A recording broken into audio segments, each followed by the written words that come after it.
Iran और Israel के बीच एक बार फिर तनाव बढ़ता दिख रहा है। एक तरफ हमास चीफ इस्माइल हानिया का इजराइल के हाथों ईरान में ही मारा जाना, दूसरी तरफ ईरान समर्थित हिजबुल्लाह के मिलिट्री चीफ की इजराइल के हाथों मौत। इस बीच हिजबुल्लाह के प्रमुख हसन नसरुल्लाह ने अपने सैन्य प्रमुख के मारे जाने के बाद पहली बार बोलते हुए इजराइल को खुली धमकी दी है।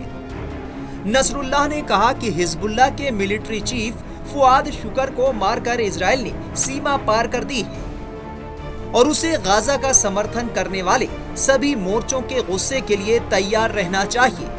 हसन नसरुल्लाह ने कहा कि लड़ाई एक नए चरण में प्रवेश कर चुकी है और दावा किया कि आने वाले दिनों में इजराइल के लोग रोएंगे।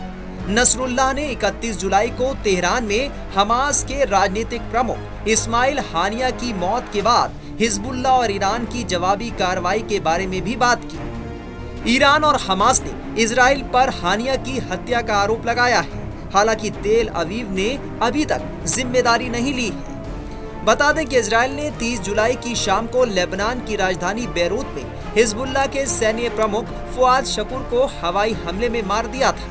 ईरान समर्थित चरमपंथी समूह के लिए पिछले 2 दशक में ये सबसे बड़ा झटका है। फुआद हिजबुल्लाह प्रमुख नसरुल्लाह का बेहद ही करीबी था। इजराइल ने उसे हाल ही में गोलन हाइट्स पर हुए हमले के लिए जिम्मेदार ठहराया था, जिसमें 12 बच्चों की मौत हो गई थी। हिजबुल्लाह के मिलिट्री चीफ फुआद के नमाज़े जनाजा में बोलते हुए नसरुल्लाह ने कहा कि हिजबुल्लाह गाजा और फिलिस्तीनी लोगों के लिए अपने समर्थन की कीमत चुका रहा है। इसके साथ ही उन्होंने कहा कि समूह अब समर्थन से आगे निकल गया है और सभी मोर्चों पर खुली लड़ाई की घोषणा कर रहा है।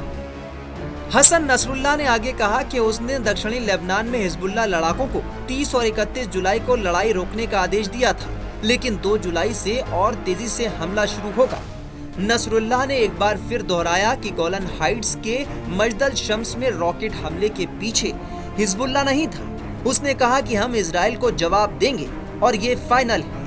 वहीं जब हिजबुल्लाह इजराइल के खिलाफ खुली जंग का ऐलान कर रहा था, उसी वक्त इजरायली प्रधानमंत्री बेंजामिन नेतन्याहू भी बोल रहे थे। नेतन्याहू ने कहा कि इजराइल किसी भी स्थिति के लिए पूरी तरह तैयार है, चाहे रक्षात्मक हो या फिर आक्रामक। उन्होंने कहा कि किसी भी क्षेत्र से इजराइल के खिलाफ किसी भी तरह की आक्रामक कार्रवाई हुई तो उसे भारी कीमत चुकानी होगी।